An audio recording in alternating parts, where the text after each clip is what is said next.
Magandang araw mga boss. Murang ulam ba ang gusto mo? Talagang 120. May masarap na ulam ka na. Kaya tara, samahan niyo ako at panoorin natin. Bawang mga boss, isang sibuyas, 3 kamatis, isang sili na haba, paminta, at konting repolyo. Yan. Lalagyan din natin siya ng pechay. Yan, pechay. Yan, pechay.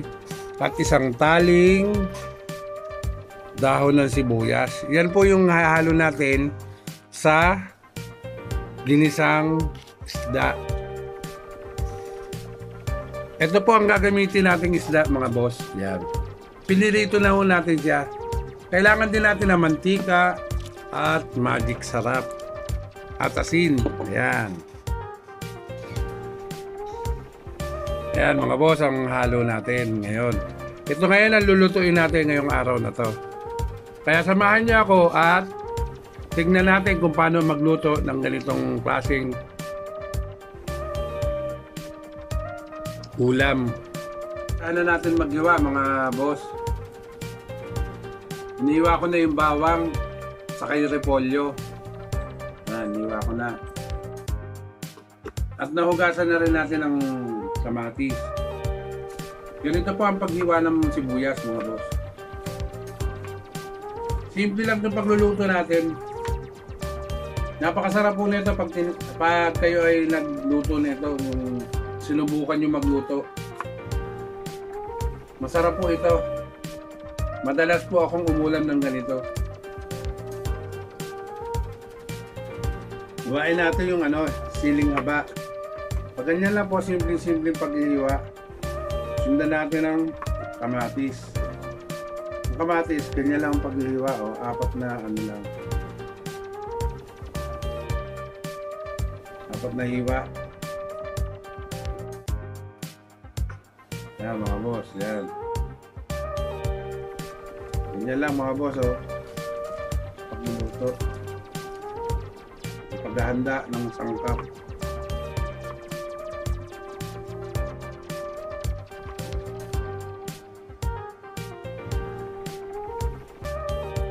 Magluluto serye na naman tayo mga boss. Dahil ito masarap ng lutuin na to, ibibigay ko sa inyo kung paano magluto nito. Ang pechay po, ganito lang po ang paghihiwa. Hiwain sa dulo. Yan, ganyan lang mga boss. Yan.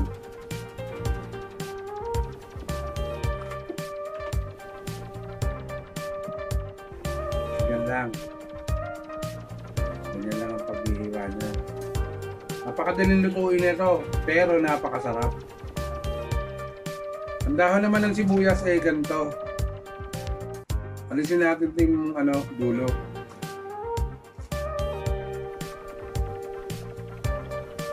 At putulin natin ang mahahaba. Mahahaba rin ito mga boss. Yan po, yan, mga ganyan lang. Yan po, tapos na po at nakahanda na ng ating lulutuin. Yan. Ating kawali. Yan, pag mainit na yung kawali, lagyan natin ng konting mantika. Huwag masyadong marami mantika, ganyan lang. Ganyan lang karami yung mantika natin. Yan, painitin natin ng itin. Painitin natin. Yan, kailangan mainit siya.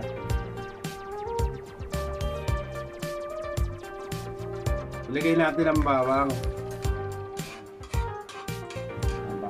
Huwag masyado maraming bawang. Yan, pang lang, sambutin lang na malaki.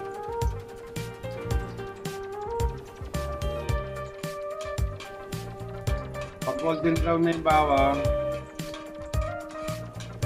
lagay natin ang sibuyas. Sabay na rin natin yung Ayan mga boss.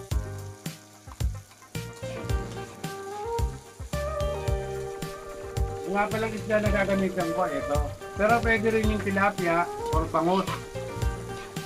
Or galunggong, pwede rin. Kaya talong isda, pwede. Dalagang bukid, pwede rin mga boss. Huwag lang yung maliliit na isda, yung mga sap-sap, hindi pwede.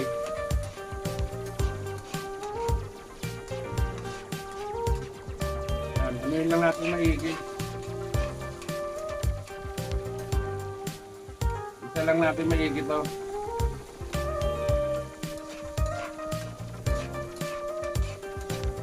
Parang gitang-gito siya.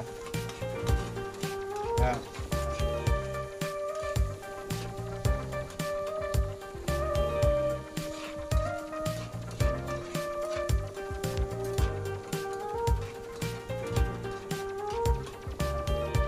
Kailangan isa siya mga boss ha. Huwag lang hindi nyo kikita yung maigi.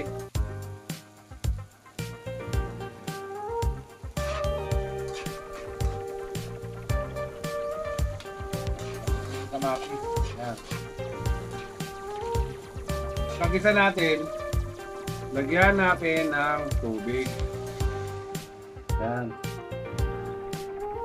Lagyan natin ng tubig. Okay na yan. Yan. Bago lagyan natin ng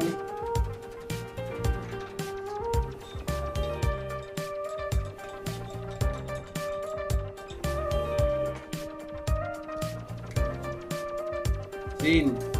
Huwag masyadong yung asin, yung katamtaman lang, huwag maalat.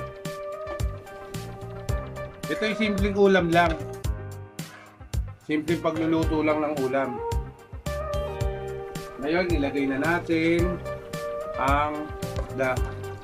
Yan, lagyan na natin yan. Lagyan na natin yung sili. Yung siling haba. Lagyan na natin yan mga boss.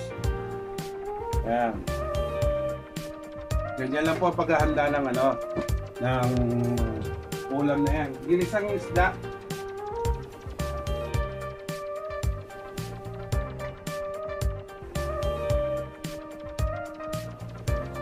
Ngayon, takpan natin siya mga boss.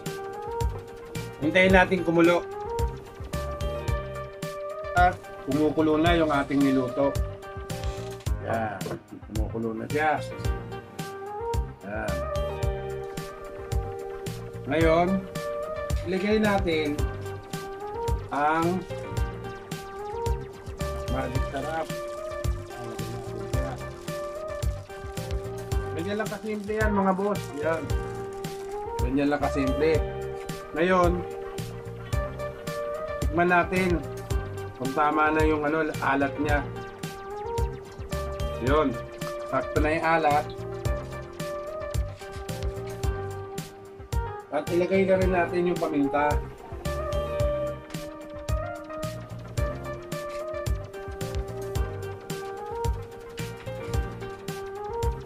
Lalagay na rin natin yung paminta dyan mga boss.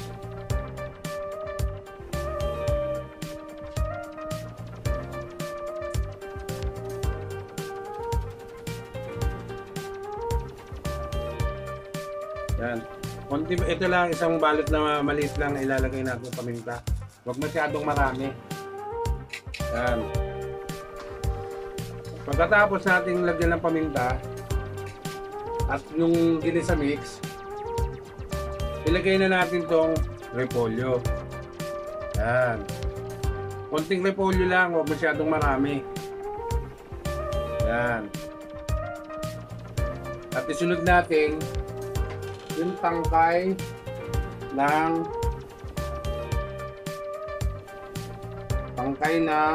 pechay. Yan. Tangkay ng pechay. Yan. Sunod natin yan. Yan. Palambutin natin ng konti. Takpan natin uli yung ating ginisang isda na may repolyo at pechay. Tikman natin ito, mas napakasarap nito. Ganito karami ng sabaw para may mahihigop tayo mga boss. Simple luto pero napakasarap. Takpan po natin yan mga boss. Yan, buksan natin. pag medyo malambot na yung ano, yung repolyo at tangkay ng pechay, yan, medyo malambot na siya, ilagay naman natin yung dahon.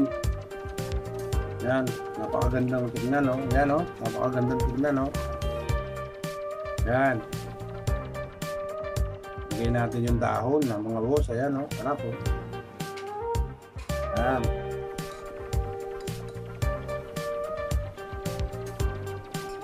At ilagay na natin ang panghuling gulay, itong dahon ng sibuyas. Ganyan kalalaki yung dahon ng sibuyas, mga boss. Yan. Pakuluin lang natin. Pagkulo niya, tapos na po yan, mga boss. Yan. Pakuluin natin, tapan natin ulit. Boss, ito na ang final judgment. Yan. Luto na siya, mga boss. Yan po yung ating ginisang isda sa talbos na ang pechay at repolyo na nilagyan natin ng dahon ng sibuyas. Luto na po siya, mga boss, at ilalagay na natin siya sa lamesa.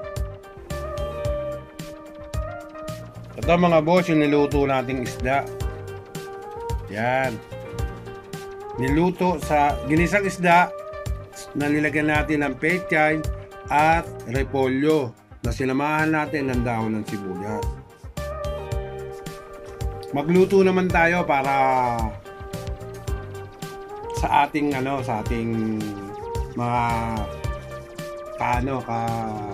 mga followers natin, para malaman nila kung paano rin ako magluto ng ulam na masarap. Napakasarap po nito, mga boss. At di na rin ako magtatagal, mga boss.